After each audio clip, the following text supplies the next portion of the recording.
వేల సంవత్సరాల క్రితం దక్షిణ జార్ఖండ్లోని చోటా నాగపూర్ అనే అడవి ప్రాంతంలో ఒక చిన్న గ్రామం ఉండేది. ఈ గ్రామంలో ఒక కుటుంబం నివసించేది. ఈ కుటుంబంలో 7 అన్నదమ్ములు మరియు వారి ఒక్క చెల్లెలు ఉండేవారు. వారి తల్లిదండ్రులు లేరు, కాబట్టి వారు అడవిలో జంతువులను వేటాడి ఆహారంతో జీవనం సాగించేవారు. ఆ కాలంలో స్త్రీలు ఎక్కువగా ఇంటి పనులు, వంట వంటివి చూసుకునేవారు.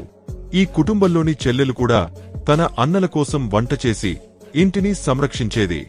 7 అన్నదమ్ములు ప్రతిరోజూ అడవికి వెళ్లి జంతువులను వేటాడి ఆ మాంసాన్ని ఇంటికి తీసుకొచ్చేవారు. చెల్లెలు ఆ మాంసాన్ని శుభ్రంగా వండి అన్నలకు వడ్డించేది. ఈ విధంగా వారు ఎంతో సంతోషంగా, సామరస్యంగా జీవనం సాగించేవారు. అన్నదమ్ములు తమ చెల్లెల్ని ఎంతగానో ప్రేమించేవారు మరియు ఆమె కూడా తన అన్నలను గౌరవించేది. ఒకరోజు 7 అన్నదమ్ములు ఎప్పటిలాగే వేటకు బయలుదేరారు. సాయంత్రం సమయంలో చెల్లెలు తన అన్నల కోసం వంట చేస్తూ ఉండగా కూరగాయలను కోస్తుండగా అనుకోకుండా కత్తిజారి ఆమె వేలు తెగిపోయింది. దీంతో ఆమె చేతి నుండి రక్తం ధారాళంగా కారడం మొదలైంది. తన అన్నలు ఈ విషయం తెలిస్తే బాధపడతారని, లేదా తనను ఏదో విధంగా తప్పు పట్టవచ్చని భావించిన ఆమె ఈ సంఘటనను దాచిపెట్టాలని నిర్ణయించుకుంది. రక్తాన్ని ఆపడానికి ఆమె గోడల సహాయంతో ప్రయత్నించింది, కాని గోడలపై రక్తం పడితే అన్నలకు తెలిసిపోతుందని భయపడింది. ఏమీ చేయలేని పరిస్థితిలో ఆమె ఒక భయంకరమైన నిర్ణయం తీసుకుంది. తన రక్తాన్ని ఉడుకుతున్న కూరలో కలిపేసింది. ఆమె ఈ విషయాన్ని ఎవరికీ చెప్పలేదు. సాయంత్రం అన్నదమ్ములు వేట నుండి తిరిగి వచ్చి భోజనానికి కూర్చున్నారు. ఆ రోజు వండిన కూర ఎంతో రుచికరంగా ఉండటంతో అన్నలందరూ తమ చెల్లెల్ని మెచ్చుకున్నారు. ఈ రోజు నీవు వండిన కూర ఎందుకు ఇంత రుచిగా ఉంది అని అడిగారు. చెల్లెలు ఏమీ చెప్పకుండా నవ్వి ఊరుకుంది. అన్నలు కడుపు నిండా తిని సంతోషంగా నిద్రపోయారు. మరుసటి రోజు అన్నదమ్ములు మళ్లీ వేటకు వెళ్లారు. అడవిలో వేటాడుతూ అలసిపోయినవారు ఒక చెట్టు కింద విశ్రాంతి తీసుకుంటూ మునుపటి రోజు భోజనం గురించి మాట్లాడుకున్నారు. నిన్నటి కూర ఎంత రుచికరంగా ఉందో అని ఒకరు అన్నారు. ఈ రోజు ఏం కలిపిందో చెల్లెల్ని అడగాలి అని మరొకరు చెప్పారు. సాయంత్రం ఇంటికి తిరిగి వచ్చినవారు చెల్లెల్ని అడిగారు, నీవు నిన్న కూరలో ఏం కలిపావు? అది ఎందుకు అంత రుచికరంగా ఉంది? మొదట చెల్లెలు ఏమీ చెప్పలేదు. మామూలుగానే వండాను అని సమాధానం చెప్పింది. కాని పెద్ద అన్న ఆమె మాటలను నమ్మలేదు. అతను ఒత్తిడి చేయడంతో ఆమె నిజం చెప్పక తప్పలేదు. తన వేలు నుండి వచ్చిన రక్తాన్ని కూరలో కలిపినట్లు వివరించింది. ఈ విషయం విన్న అన్నలు ఆశ్చర్యపోయారు. కాని వారిలో 6 ఒక క్రూరమైన ఆలోచనలో పడ్డారు. మరుసటి రోజు అన్నలు మళ్లీ అడవికి వెళ్లారు. చెట్టు కింద కూర్చొని వారు ఒక దారుణమైన పథకాన్ని రూపొందించారు. తన రక్తం కలిపిన కూర ఇంత రుచికరంగా ఉందంటే ఆమె మాంసం ఇంకెంత రుచికరంగా ఉంటుంది అని ఆలోచించారు. ఈ ఆలోచన వారి మనసులను కమ్మేసింది. అయితే 7వ సోదరుడు అంటే చిన్నవాడు ఈ ఆలోచనను విని భయభ్రాంతుడయ్యాడు. అతనికి తన అన్నల మాటలు ఏమాత్రం నచ్చలేదు. కాని 6 అన్నలు ఒక్కటవడంతో అతను ఏమీ చేయలేక మౌనంగా ఉండిపోయాడు. వారు తమ చెల్లెల్ని చంపి ఆమె మాంసాన్ని తినాలని నిర్ణయించారు.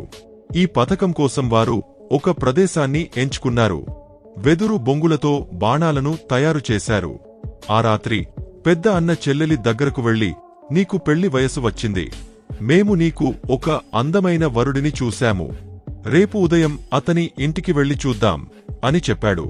ఈ మాటలు విన్న చెల్లెలు ఎంతో సంతోషించింది. ఆమె తన అన్నలను నమ్మి ఉదయానికి అందంగా ముస్తాబై సిద్ధమైంది. ఉదయం అయ్యాక 7 అన్నలు తమ చెల్లెల్ని తీసుకుని అడవిలోకి బయలుదేరారు. చాలా దూరం నడిచిన తర్వాత చెల్లెలు అలసిపోయి, ఇంకెంత దూరం నడవాలి అని అడిగింది. ఇంకా కొంచెం దూరమే, ఆ చెట్టు దగ్గర నీ అత్తారిల్లు ఉంది అని పెద్ద అన్న చెప్పాడు. అయితే చెట్టు దగ్గరకు చేరగానే 6 అన్నలు తమ చెల్లెల్ని తాడుతో కట్టేశారు. మొదట ఆమెకు ఏమీ అర్థం కాలేదు. కాని తర్వాత తన అన్నలు తనను చంపాలనుకుంటున్నారని తెలిసి ఆమె ఎంతో బాధపడింది. నా అన్నలు ఇంతగా దిగజారిపోయారా అని ఆలోచిస్తూ కన్నీళ్లు పెట్టుకుంది. చిన్న సోదరుడు ఈ దృశ్యాన్ని చూసి ఎంతో బాధపడ్డాడు. కాని తన 6 అన్నల ఒత్తిడి ముందు అతను నిస్సహాయుడయ్యాడు. పెద్ద అన్న మొదట బాణాన్ని సంధించాడు, కాని అది గురి తప్పింది. ఇలా ఒక్కొక్కరు బాణాలను వేశారు, కాని అవన్నీ గురి తప్పాయి. చివరగా ఏడవ సోదరుడి వంతు వచ్చింది. అతను తన చెల్లెల్ని చంపడానికి ఇష్టపడలేదు. కాని అన్నలు అతన్ని బెదిరించారు. నీవు చెల్లెల్ని చంపకపోతే నిన్ను చంపేస్తాం అని. ఈ మాటలు విన్న చెల్లెలు తన తమ్ముడి ప్రాణాలు కాపాడాలని, నీ బాణం నా గుండెల్లో గుచ్చుకోవాలి అని దేవుణ్ణి ప్రార్థించింది. ఏడవ సోదరుడు వణుకుతూ బాణాన్ని సంధించాడు. ఆ బాణం నేరుగా ఆమె గుండెల్లో గుచ్చుకుంది. చెల్లెలు అక్కడికక్కడే ప్రాణాలు వదిలింది. ఆరుగురు అన్నలు తమ పథకం సఫలమైందని సంతోషించారు. అన్నలు చెల్లెలి శరీరాన్ని ముక్కలుగా చేసి వండడానికి సిద్ధపడ్డారు. పెద్ద అన్న ఏడవ సోదరుడిని నీళ్లు మరియు కట్టెలు తెమ్మని అడవికి పంపాడు.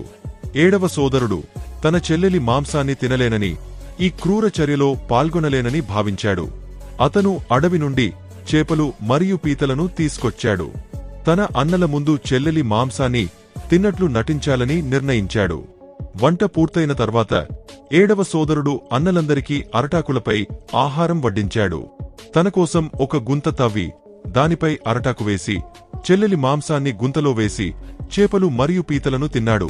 ఆరుగురు అన్నలు మాత్రం చెల్లెలి మాంసాన్ని రుచికరంగా ఉందని భావిస్తూ కడుపు నిండా తిన్నారు. భోజనం తర్వాత ఏడవ సోదరుడు చెల్లెలి ఎముకలను గుంతలో వేసి మట్టితో కప్పేశాడు. కొన్ని రోజుల తర్వాత ఆ గుంత వద్ద ఒక వెదురు మొక్క పెరిగింది. అది క్రమంగా దట్టమైన వెదురు గుత్తిగా మారింది. ఒకరోజు ఒక సాధువు ఆ ప్రాంతం నుండి వెళ్తూ అక్కడ మల విసర్జన చేశాడు. అప్పుడు వెదురు గుత్తి గట్టిగా అరిచింది, సాధు మహాత్మా, ఇక్కడ దుర్వాసన వస్తుంది. సాధువు ఆశ్చర్యపోయి ఆ ప్రాంతాన్ని శుభ్రం చేసి వెదురు బొంగుతో ఒక వేణువు, పిల్లనగ్రోవి తయారు చేశాడు. ఆ సాధువు ఆ వేణువును ఊదుతూ గ్రామాల్లో భిక్షాటన చేస్తూ తిరిగేవాడు. ఒకరోజు అతను ఏడుగురు అన్నదమ్ముల గ్రామానికి వెళ్లాడు. అప్పటికే ఆరుగురు అన్నలకు పెళ్లిళ్లు జరిగి వారు వేర్వేరు ఇళ్లలో జీవిస్తున్నారు. కాని ఏడవ సోదరుడు ఒంటరిగా ఉండేవాడు. సాధువు మొదట పెద్ద అన్న ఇంటికి వెళ్లాడు. అతను వేణువు ఊదగానే అది, ఇతను నా పెద్ద శత్రువు, మూర్ఖుడు అని రాగంతో ఆలపించింది. ఈ మాటలు విన్న పెద్ద అన్నకు భయం వేసి సాధువును తరిమేశాడు. ఇలా మిగిలిన ఐదుగురు అన్నల ఇళ్లకు వెళ్లినప్పుడు కూడా వేణువు అదే రాగంతో ఆలపించింది. చివరగా సాధువు ఏడవ సోదరుడి ఇంటికి వెళ్లాడు. అప్పుడు వేణువు, ఇది నా ప్రియమైన సోదరుడి ఇల్లు అని ఆలపించింది. ఏడవ సోదరుడు ఈ మాటలు విని అవి తన చెల్లెలి ఆత్మ మాటలని గుర్తించాడు. అతను సాధువును ఆదరంగా ఆహ్వానించి వేణువును తన వద్ద ఉంచుకోవడానికి వేడుకున్నాడు. సాధువు ఆ వేణువును అతనికి ఇచ్చేశాడు. ఏడవ సోదరుడు ఆ వేణువును పవిత్రంగా భావించి ఒక శుభ్రమైన స్థానంలో ఉంచి ప్రతిరోజూ దీపం వెలిగించి భక్తితో పూజించేవాడు. ఆ వేణువు అతని ఇంట్లో ఉండటంతో అతని జీవితం కలిసి వచ్చింది. అతను పనికి వెళ్లి ఇంటికి తిరిగి వచ్చేసరికి ఇల్లు శుభ్రంగా చక్కగా ఉండేది. ఒకరోజు అతను తన వదినలను అడిగాడు, నేను ఇంట్లో లేనప్పుడు నా ఇంటిని శుభ్రం చేస్తున్నది మీరేనా? వారు దాన్ని నిరాకరించారు. ఒకరోజు అతను పనికి వెళ్లకుండా ఇంట్లో ఏం జరుగుతుందో చూడాలని చాటుగా దాక్కున్నాడు. అప్పుడు వేణువు నుండి ఒక అమ్మాయి బయటకు వచ్చి ఇంటిని శుభ్రం చేస్తున్న దృశ్యాన్ని చూశాడు. ఆ అమ్మాయి తన చెల్లెలే అని అతను గుర్తించాడు. ఈ విషయాన్ని తన వదినలకు చెప్పగా వారు వేణువును కాల్చి ఆ అమ్మాయిపై తులసి నీళ్లు పోయమని సలహా ఇచ్చారు.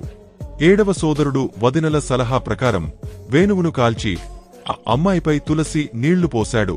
అప్పుడు ఆ అమ్మాయి మానవ రూపంలోకి మారింది. అది అతని చెల్లెలే. ఇద్దరూ ఆనందంతో ఒకరినొకరు కోగిలించుకున్నారు. ఆ తర్వాత వారు ఆ ఇంట్లో ఎంతో సంతోషంగా జీవించారు.